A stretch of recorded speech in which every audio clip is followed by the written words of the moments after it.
अभी एक भजन होगा और भजन के साथ साथ सभी भाई बहन अपने अपने इष्ट का ध्यान करेंगे। ध्यान कैसे करें?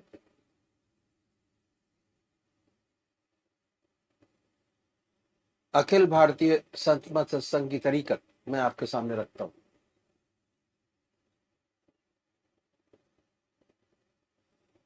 सबसे पहले निश्चित कीजिए कि परमात्मा की कौन सी मूर्त, कौन सी सूरत, कौन सी शक्ल आपको सबसे ज्यादा प्यारी लगती है। मूर्ति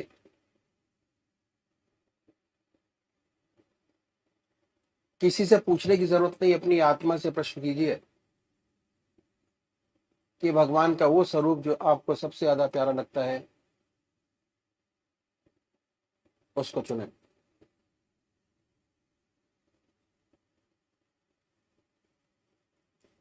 उसके बाद किस नाम से आप उनको याद करेंगे उसको भी चुने। मंत्र तो क्या हुआ, दो चीज आपने चुनी, एक अपना इष्ट देव और एक मंत्र। उसके बाद पूजा के स्थान पर जाइए, जिस स्थान पर बैठे हैं, जिस आसन पर बैठे हैं उसी आसन पर बैठे, बड़े प्यार से धूप बत्ती अगरबत्ती जलाएं, बड़े आराम से बैठिए और बैठने के बाद ये महसूस कीजिए कि आपका इष्ट शरीर आपके सामने विद्यमान है।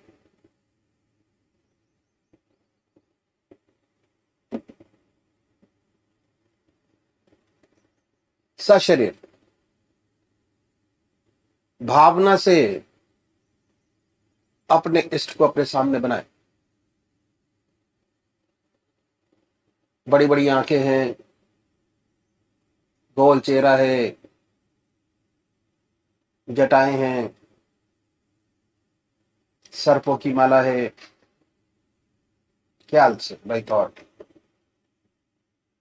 उसमें इतने लीन हो जाए कि जब तक आप ध्यान करते हैं तब तक और कोई विचार और ख्याल ना आए, पर आएगा। उन विचारों को हटाएं, फिर अपने इष्ट देव की मूर्त अपने सामने बनाएं, फिर हटाइए, अपने इष्ट देव की मूर्त अपने सामने बनाएं। जो मंत्र आपका है उसको उच्चारित होते सुनिए कि हमारे हृदय से हमारे इष्ट का नाम निकल रहा है और हम सुन रहे हैं। और जब तक ऐसा ना हो, बड़े प्यार से अपने इष्ट का नाम विद फुल फोर्स जिह्वा से ले सकते हैं। इतना फोर्स उस नाम में होना चाहिए।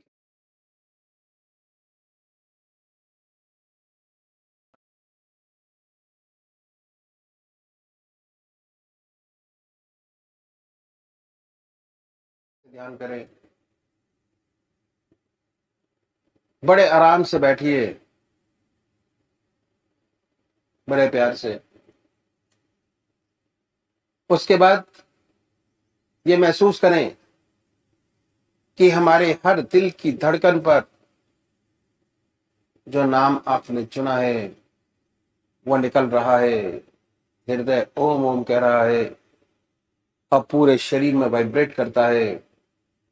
उसके वाइब्रेशंस को महसूस कीजिए और आनंदित होइए। बड़े प्यार से इस काम को करना है। जब भी कोई संसारिक बात आपके ध्यान में आए, दिमाग में आए, उन विचारों को हटाएं, फिर अपने इष्ट देव की याद में लगे फिर हटाइए, अपने इष्ट देव की याद में लगिए। अगर आज ध्यान करते हुए आपके 100 विचार 1 मिनट के अंदर आते हैं, तो निश्चित समझिए अगर ये अभ्यास आप बराबर करते चले जाएंगे तो एक दिन ऐसा आएगा कि कोई विचार आपके आगे नहीं होगा। भगवान श्री कृष्ण ने साधक की दृष्टि से गीता में 4 बात बताई। पहली आहार की शुद्धि, दूसरी विहार की शुद्धि, तीसरा अभ्यास और चौथा बराबर अभ्यास। अभ्यास पर बहुत भारी जोर है और सारी जिंदगी हम एक चीज का अभ्यास करते चले जाते हैं और उसकी परफेक्टनेस पर देखते चले जाते हैं। बड़े प्यार से अगर इस तरीके से अभ्यास करेंगे, बड़ी सुंदर स्थिति होगी। जब भी आप अपने इष्ट देव के चरणों में विश्राम चाहेंगे, बड़े प्यार से विश्राम मिलेगा, ना कोई दूसरा विचार रहेगा ना ख्याल, और हमारी आत्मा हमारे मन को देखती रहती है, वो बताती है कि हम क्या सोच रहे हैं। जब विचार हट जाए अपने इष्ट देव के चरणों में, फिर दोबारा उस चीज को पकड़े, अपने इष्ट देव को दोबारा अपने इष्ट देव में ध्यान लगाइए। तो अभी एक भजन होगा और भजन के साथ साथ सभी भाई बहन अपने अपने इष्ट का ध्यान करेंगे। जन्म जन्म तक रंग न उतरे, ऐसी रंग दे श्याम चुनरिया, श्याम चुनरिया। जन्म जन्म तक रंग न उतरे,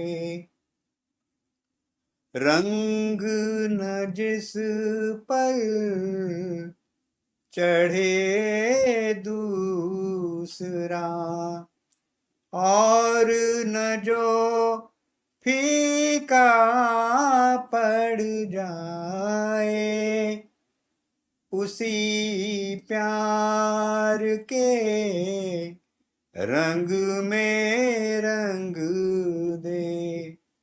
जो दिन दिन दूना गहराए, जिसके रहते ढले न यौवन, भार न हो कभी उमरिया। जन्म जन्म तक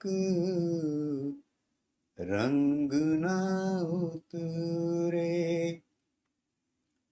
हर दर्पण तेरा मुख देखे, हर मुख में तेरी ही छाया, सांसों में वो सिसकी भर दे, निस दिन प्राण रहे अकुलाया, नींद न आए जन्म जन्म तक, ऐसा आंजन आंज दे अखियां। जन्म जन्म तक रंग न उतरे,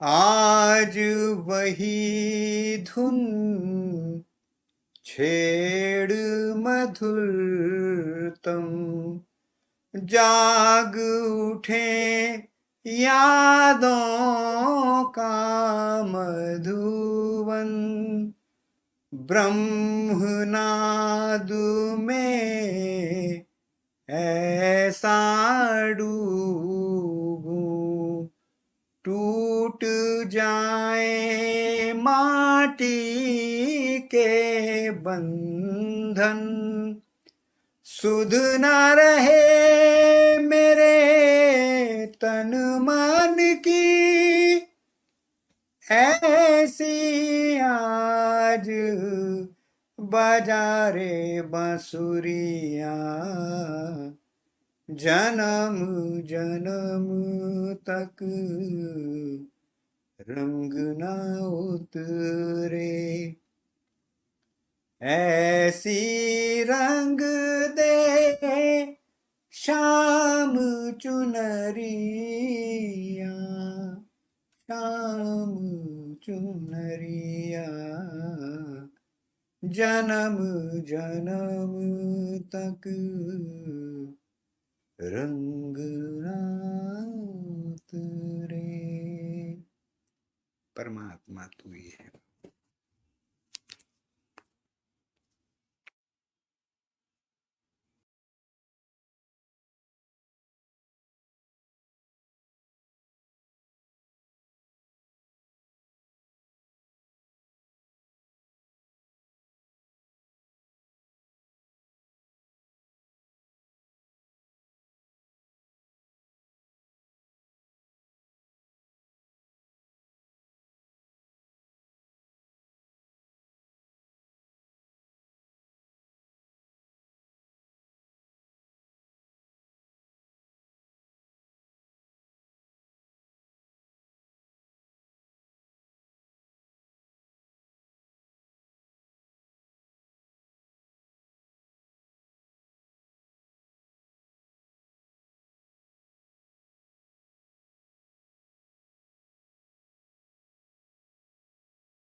नहीं हुआ, ख्याल नहीं।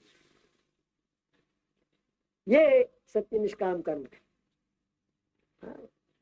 ख्याल तक नहीं हुआ। और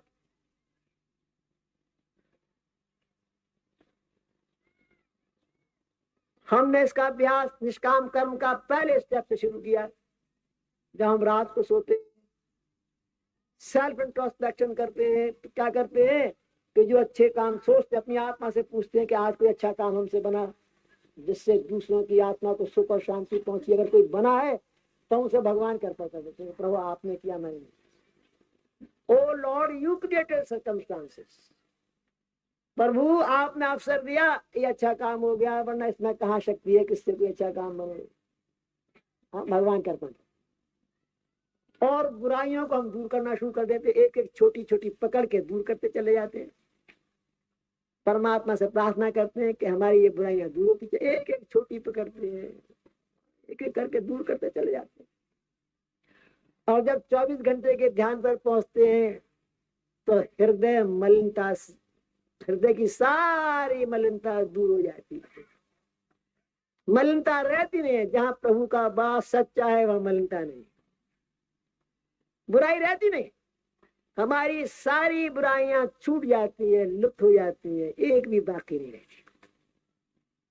और अच्छाइयां सब भगवान के अर्पण हो जाती है। तो कुछ करता नहीं, जो कर रहा है तो प्रभु कर रहा है। ये बात है। जो सच्चा ऊंचा संत है उसका कदम कभी गलत नहीं पड़ता है। गलत मत समझिए, लोहे की जरूरी है, सोने की जरूरी है, गलत मत समझिए, नहीं तो बड़े चक्कर में पड़ जाएंगे। बहुत बारीकी है, उसका गलत पैर पड़ता नहीं, उसमें बुराई रहती नहीं। जैसे 24 घंटे प्रभु की याद है और जितनी अच्छाइयां हो भगवान करता हो जाती, उससे अच्छा कभी कुछ होता। सपने में भी ख्याल नहीं होता कि उससे कोई अच्छाई संसार की हो रही है या उससे कोई सेवा बन रही है। सपने में भी ख्याल नहीं होता। जो करता है ईश्वर करता है, परमात्मा करता है, उसका मालिक करता है, वो कुछ नहीं करता। कबीर साहब ने संत महात्माओं, योगी और यतियों के लिए एक बहुत सुंदर बात कही। He was a very great saint। और मैं उनका नाम इसलिए लेता हूं कि कुछ उन्हें मुसलमान कहते हैं, कुछ हिंदू कहते हैं। हिंदुओं में तो भक्तमाल अगर आप पढ़े तो ऐसे हजारों संतों की गाथाएं हैं जो आंसू आपके निकल निकल के रह जाए। भक्तमाल पढ़िए, मैं संतों की गाथाएं आंसू बह बह के रह जाए। कबीर साहब का नाम मैं इसलिए लेता हूँ कि मुसलमान उन्हें मुसलमान कहते हैं, हिंदू हिंदू कहते हैं। ऐसा व्यक्ति इसलिए मैंने छाटा। कबीर साहब ने कहा है संतों, योगियों, यतियों के लिए क्या कहा है कि नाहक मूल गवाइया जो आप बना करता है, और उससे संसारी भला जो सदा रहे डरता। नाहक मूल गवाइया जो आप बना करता। बड़े भारी योगी हैं, यति हैं, बड़ी तपस्याएं आपने की हैं, अगाध तपस्या के बाद रिद्धियां सिद्धियां प्राप्त की हैं। और अगर उन रिद्धि सिद्धियों के द्वारा आप संसार की सेवा कर रहे हैं, खुद ये समझते हैं कि आप कर रहे हैं, युवा दीदी है, आप संसार का कल्याण कर रहे हैं, संसार की भलाई कर रहे हैं, तो आपने सरा से इंटरेस्ट के लिए, थोड़ी ख्याति के लिए अपना सब कुछ बर्बाद कर लिया, प्रिंसिपल भी बर्बाद कर लिया। अरे ऐसा विचार सच्चे भक्त के तो सपने में भी ख्याल पैदा नहीं होता कि उससे कभी कुछ होता है। उसका हृदय तो प्रभु के चरणों में लगा रहता है, उसका मालिक ही करता है जो कुछ करता है।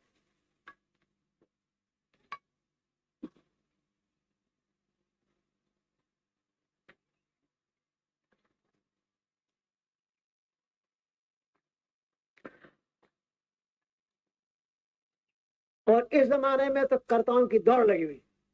बड़े बड़े योगी, बड़े बड़े यति हैं, और 300 भगवान तो अमेरिका में, उन्होंने अपने आप को डिक्लेयर किया गॉड्स। 300 भगवान ईश्वर तो अमेरिका में, हिंदुस्तान में तो बाढ़ आई हुई है, क्या नहीं।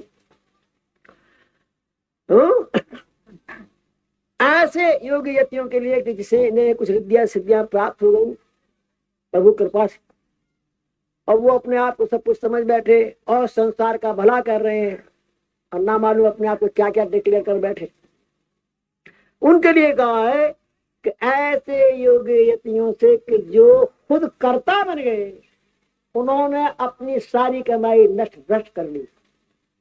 ऐसे योगी यतियों से वो गृहस्थी कहीं ऊंचे है जो आधा घंटा सुबह प्रभु की याद करते, आधा घंटा शाम को प्रभु की याद करते, दिन भर उस परमात्मा से डरते हैं। उनकी तपस्या कहीं ऊंची। और कबीर साहब का अपना जीवन कैसा था, उसकी एक मिसाल मैं आपके सामने रखूं। जब कबीर साहब की ख्याति बहुत हो गई, लोग कहने लगे कि बड़ा ऊंचा महात्मा है, ग्रेट सेंट, संत। तो एक बार 200-250 बड़े इंटेलेक्चुअल्स, अध्यात्म के, उन्होंने सबके सबने सलाह की कि भाई देखें वास्तव में कितनी गहराई है, कबीर में गहराई कितनी, लेट अस सी। और ऐसा विचार के 200-250 पंडितों की जो टोली थी वो कबीर साहब के घर की तरफ चली कि आज उनसे बातचीत करेंगे, सत्संग करेंगे और देखेंगे क्या गहराई है। सत्संग करने के हेतु पधारे। कबीर साहब का छोटा सा घर था, उसमें 2 कमरे थे। एक कमरे में खुद रहते थे, एक में गाय बनती थी या भूस रहता था।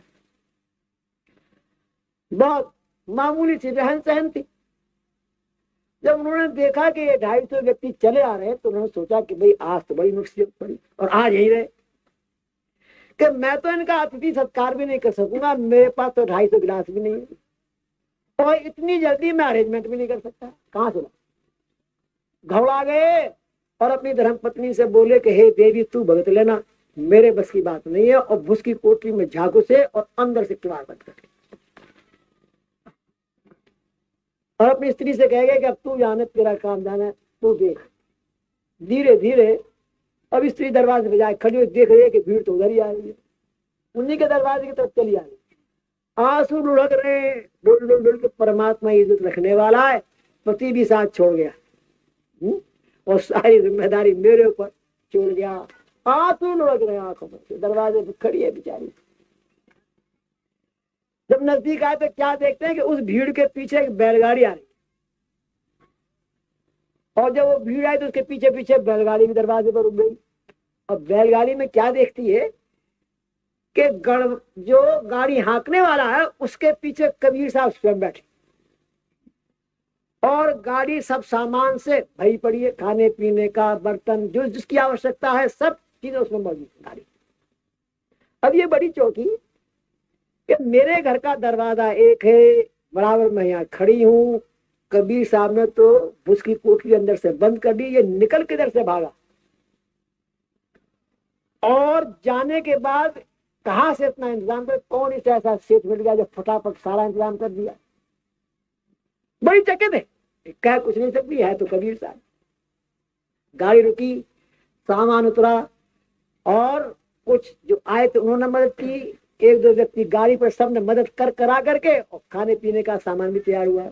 सत्संग की भाई आए तो सबने मदद की, उधर खाने पीने का सामान तैयार हुआ, उधर सत्संग प्रारंभ हुआ। सत्संग होने लगा, बड़ा ऊंचा सत्संग, हर एक intellectual well satisfied, with them convinced जो कह रहे हैं बिल्कुल सत्य है। इतना कन्विक्शन हर एक को हुआ। फिर भोजन मिला, आध्यात्मिक भोजन मिला और खाना भी अच्छा मिला। अच्छी प्रकार जब निवृत्त हो गए और जब चलने लगे तो सब मिलकर कबीर साहब की बड़ी तारीफ करने लगे। क्या कहने भाई, जैसा सुना उससे कहीं ऊंचा पाया, बड़ा रिद्धिसिद्ध पुरुष है, क्या कहने। जब ये तारीफ कर रहे थे तो जो असली कबीर साहब थे वो तो भूस की कोठरी में बंद थे। जब उन्होंने ये तारीफ सुनी तो उनसे नहीं रहा गया कि बोले कि आज सारा बर्बाद हुआ, आज जिंदगी की सारी कमाई गई। फट से दरवाजा खोला, कूद पड़े, ये कूदे और वो गायब हो गया जो अब तक था। अब ये रो रहे हैं, सबके चरणों में गिर रहे, हाँ, और क्या कह रहे, ना कुछ किया न कर सका, ना कुछ किया न कर सका, ना कुछ किया शरीर शरीर में आपकी कोई सेवा नहीं कर सकती। ना कुछ किया न कर सका, ना कुछ किया शरीर, और जो कुछ किया सो हरि किया। और कहत कबीर कबीर, आप मेरे पे क्यों लांछन लगा?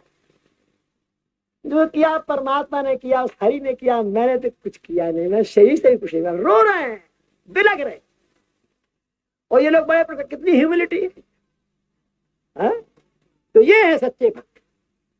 ऐसी निष्काम कर्मता जब आ जाती है, इसमें स्थिति हो जाती है, तो परमात्मा का सच्चा ब्लिस, सच्ची कृपाधार पृथ्वी पर उतरती है, जिनसे साधकों की आत्माएं सिंच जाती हैं, प्रेम से भर जाती हैं, प्रभु के प्रेम में भर जाती है।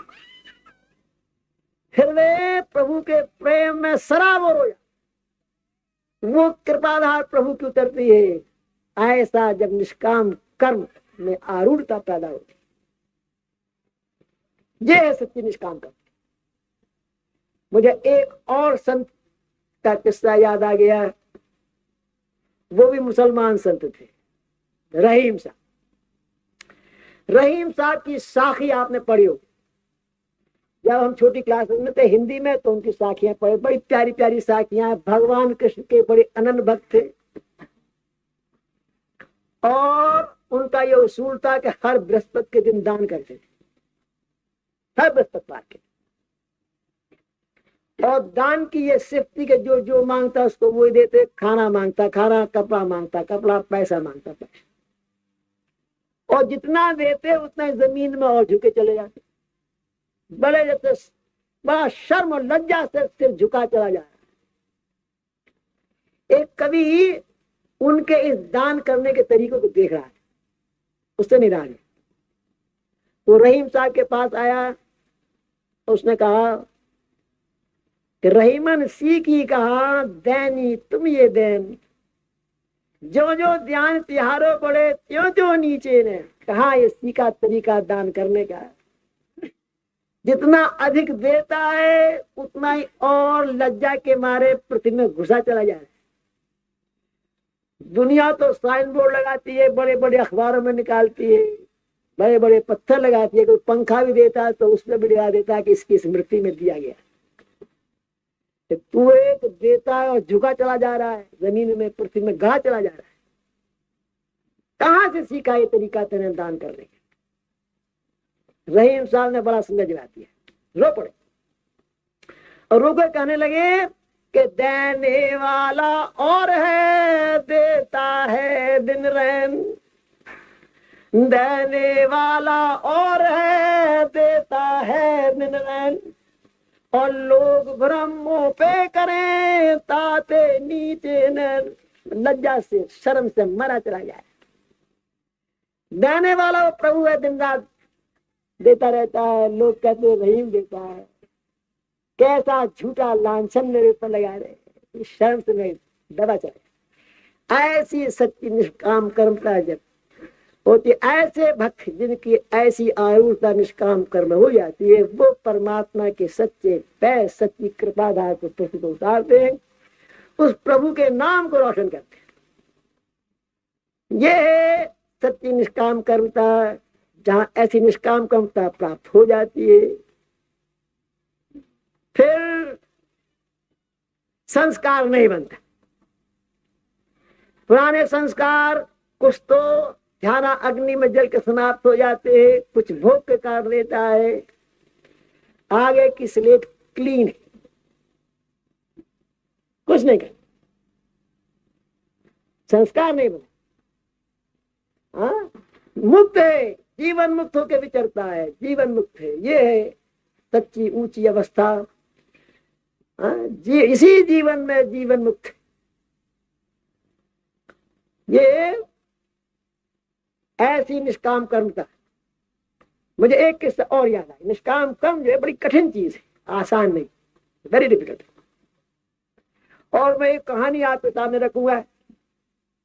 उस कहानी के बारे में ये मत सोचिएगा कि ऐसा कहते और ऐसा कहते है। अगर इन बातों के चक्कर में पड़ जाओगे तो कुछ हाथ नहीं लगेगा। आप जो उसका सारांश है उस कहानी का, उसको पकड़िए और उससे फायदा उठाइए। एक राजा था, बड़ा विद्वान था, उसने बहुत अध्ययन किया और वेदांत का बाद अध्ययन किया, और अध्ययन करने के बाद इस निर्णय पे पहुंचा कि गुण गुणों में बरत रहे, प्रकृति प्रकृति में बरत रही है, आत्मा तो स्वच्छंद है, आत्मा कुछ करता नहीं। Soul is only a seer not a doer, करती कुछ नहीं है, आत्मा कुछ नहीं करती।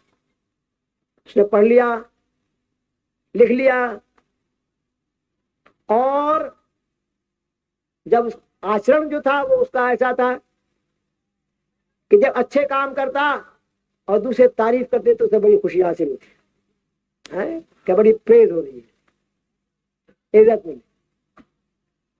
और अगर कोई खराब काम हो जाता, पाप कर्म, तो उसको छिपाने के लिए कहता गुण गुणों में बरत रहे, प्रकृति प्रकृति में बरत रही है, आत्मा तो स्वच्छंद है, मैंने तो कुछ किया नहीं, आत्मा ने कुछ नहीं किया, मैं इसका कोई पश्चाताप करने की मुझे कोई आवश्यकता नहीं है, मैं कुछ करता ही नहीं। ये उसका रवैया था, चलता रहा। और वो अपने आप को बहुत श्रेष्ठ आध्यात्मिक व्यक्ति भी मानता रहा कि भाई मैं बड़ा श्रेष्ठ आध्यात्मिक व्यक्ति हूँ, बड़ा ज्ञानी हूँ, सच्चा ज्ञान मुझे है। एक बार क्या हुआ कि राजा शिकार खेलने गया, शिकार खेलने जाते हैं, शिकार खेलने गया, सुबह से शाम तक उसने बहुत दौड़ धूप की, लेकिन कोई शिकार हाथ नहीं लगा, एक खरगोश भी नहीं मरा, चीता शेर की बात तो अलग है। तो सोचने लगा कि अब मैं जब लौट के जाऊंगा तो मेरे मिनिस्टर्स भी मजाक बनाएंगे, मेरी रानियां भी मजाक बनाएंगे कि खाली लौट आए।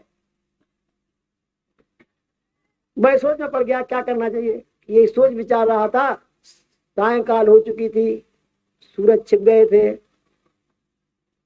थोड़ा थोड़ा उजाला सा था, छुटपुटा सा। एक नील गाय, जंगली तालाब होते पूंछ जिनको कहते हैं, जो पानी की, उसमें जल पीने आई नील गाय, जंगली गाय। और वो जब पानी पीने लगी तो उसकी आवाज हुई। इस राजा ने सोचा कि कोई शेर चीता ही होगा, रात में ऐसे बियाबान जंगल में कोई खूंखार जानवर पानी पी रहा है, अगर मैं गया तो मेरी पैर की आहट से भाग जाएगा, इसलिए शब्द वेदी बाण लगा। तो उसने शब्द वेदी बाण लगाया। शब्द वेदी बाण का लगना था, गाय रंबा के गिर पड़ी, और गाय के रंबाने की आवाज हुई तो इसके कलेजे पर चोटी पहुंची, अरे तो गऊ हत्या हुई, गाय मर गई। आया तो आके उसने देखा कि एक नील गाय तीर खाए पड़ी। इसने तीर निकाला, गाय ने प्राण छोड़ दिए। उसके बाद जो गौ हत्या थी, उसने कहा कि भाई राजन तू पश्चाताप कर, नहीं तो अपने पाप को भुगत, मैं तेरे सिर पर सवार। तो राजा बोला कि मैंने कुछ नहीं किया, मैं तो आत्मा हूं, मैं कभी कुछ करता ही नहीं, प्रकृति प्रकृति में बरत रही है, गुण गुणों में बरत रहा है, मैंने ना पुण्य किया ना पाप किया, मेरा तो कोई वास्ता। अब गौ हत्या क्या करे? अच्छा वो भगवान जी के पास गए कि विष्णु भगवान के पास गए कि प्रभु एक ऐसा राजा है, तीर से मुझे मार दिया और कहता है कि गुण गुणों में बरत रहे, प्रकृति प्रकृति में बरत रही, आत्मा तो कुछ करता नहीं, मैंने तो कुछ किया नहीं, मैं तुझे लेने के लिए तैयार नहीं। अब प्रभु बताओ मैं कहाँ जाऊं? भगवान ऐसा कोई बात, भगवान ने उसको ब्राह्मण का रूप दिया, गौ हत्या, और अपने आप भी ब्राह्मण का रूप धारण किया। अब ये दोनों बहुत सुंदर ब्राह्मणों का स्वरूप धारण करके और राजा के राज में पहुंचे। दरबार ने खबर दी कि बहुत बड़े विद्वान दो पंडित कहीं बाहर से आए और आपसे मिलना चाहते हैं। उनका लाइए। जब अंदर घुसने लगे तो राजा भी चौंका, करे ये तो बड़े दिव्य मूर्तियां हैं। तो फौरन राज सिंहासन छोड़ के आया उनका आगमन करने के लिए। आगमन किया, उन्हें एक स्पेशल महल में ठहराया, बड़ी आवभगत की।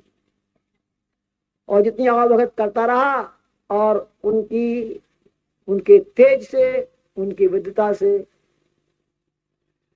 और भी श्रद्धा उसमें बढ़ती रही। और दूसरे तीसरे दिन ही उसने प्रार्थना की कि प्रभु आप चलिए, मेरी राजगद्दी को पवित्र करिए, उस पर आप राजी।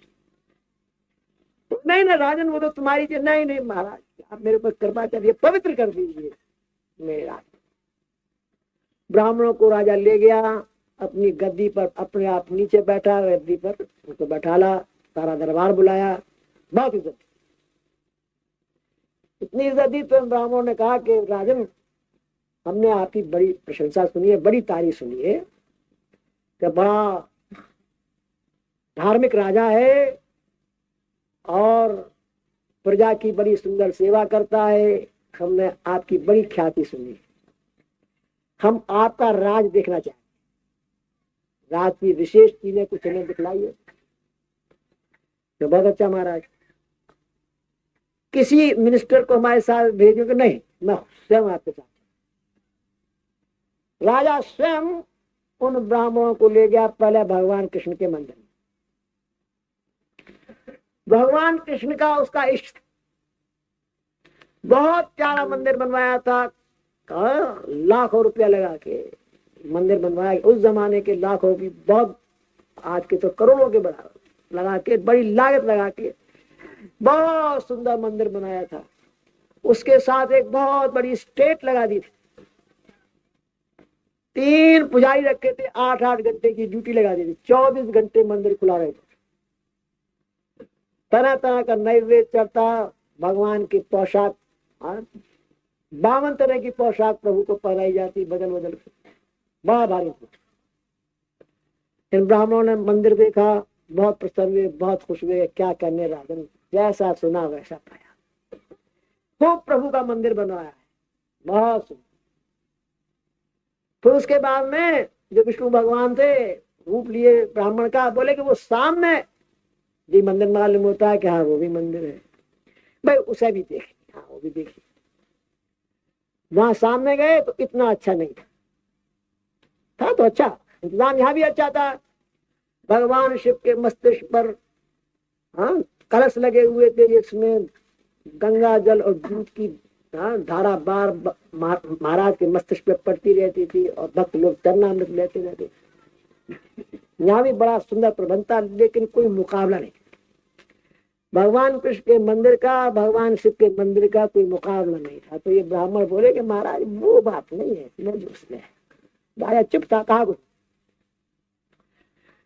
और राजा ने अपने राज की और मुख्य मुख्य चीजें दिखलाइए। तो फिर उन्होंने दिखाना शुरू किया कि भाई ये पाठशाला है, ये स्कूल बनाए। धीरे धीरे वो ये कहने लगा कि ये मैंने स्कूल बनवाया, इसमें इतनी क्लासेस है, ये मैंने धर्मशालाएं बनाई, ये मैंने बावड़ियां बनाई, ये कुएं बनवाए। धीरे धीरे मैं आना शुरू। फिर उन्होंने कहा कि भाई हमने सुना है कि तुम्हारे यहाँ की नेशनल म्यूजियम बहुत बढ़िया है, हम उसे भी देखना चाहेंगे। कहा करूँ, चलो नेशनल म्यूजियम में ले गया। और वहां तो एक एक चीज दिखाने लगा कि साहब ये इतनी पुरानी है, इतने कारीगर लगवा के मैंने इसे ठीक करवाया, मैंने इतना पैसा खर्च करके इसे मंगवाया। हर चीज में मैं लगता चला गया। जब मैं खूब हो चुका,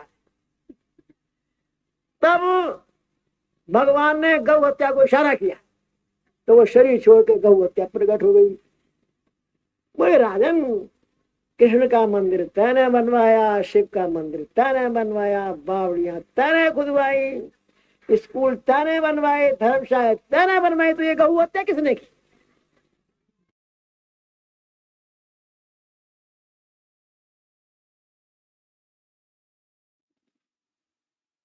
जन्म जन्म तक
अनमोल वचन अखिल भारतीय संतमत सत्संग के संस्थापक और गृहस्थ में आनंद योग के जनक परम संत महात्मा परम पूज्य श्री यशपाल जी महाराज अर्थात परम पूज्य भाई साहब जी द्वारा प्रतिपादित इन अनमोल वचनों का पालन करना अति आवश्यक है। ये वचन हमारी गृहस्थ आध्यात्मिक साधना के लिए मूलभूत सिद्धांत हैं, जो इस प्रकार हैं।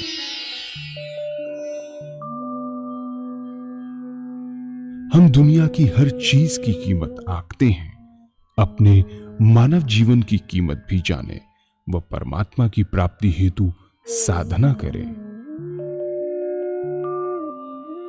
मनुष्य योनि एक उपहार है, इसीलिए परमात्मा को धन्यवाद देते हुए आधा घंटा प्रातःकाल, आधा घंटा सायंकाल पूजा अवश्य करें। सत्संग, सतनाम व सद्गुरु को प्राथमिकता देते हुए इसी के आधार पर ध्यान योगाभ्यास अवश्य करें व गृहस्थ के कार्यों को परमात्मा का कार्य समझकर उसी की याद में संपन्न करें। हर समय ये ध्यान रहे कि गुरु कृपा द्वारा परमात्मा की पवित्र सत्ता का हमारी आत्मा में वास है, अतः मन में निरंतर अपने इष्ट देव का जाप करें। मान सम्मान की इच्छा ना करें व अपमान से दुखी ना हो। परमात्मा के अतिरिक्त किसी और का भय ना करें। दूसरों की बुराई न करें, न सुने, सत्य व मधुर बोलें, अश्लील शब्द मुंह से ना निकालें, सभी से नम्रतापूर्ण व सुंदर व्यवहार करें। धर्म पत्नी के अतिरिक्त अपने से बड़ी से माता जैसा, बराबर की से बहन जैसा व छोटी से पुत्री जैसा व्यवहार करें। सांसारिक जीवन यापन की आवश्यकताएं अंतहीन है, इसीलिए अधिक से अधिक समय सत्संग में व धन परोपकार में खर्च करें। याद रखें, न स्त्री माया है, न धन दौलत, न ही परिवार। माया वह है जो हृदय को परमात्मा से दूर हटा दे। अतः निरंतर सत्संग और सद्गुरु की शरण में रहने का प्रयास करें। भोजन अपने इष्ट को अर्पण कर प्रसाद रूप में परमात्मा की याद में करें।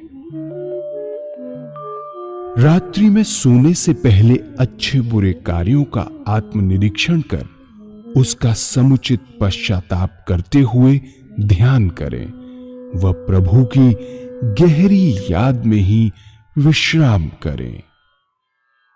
परमात्मा तू ही है, तेरी इच्छा पूर्ण हो।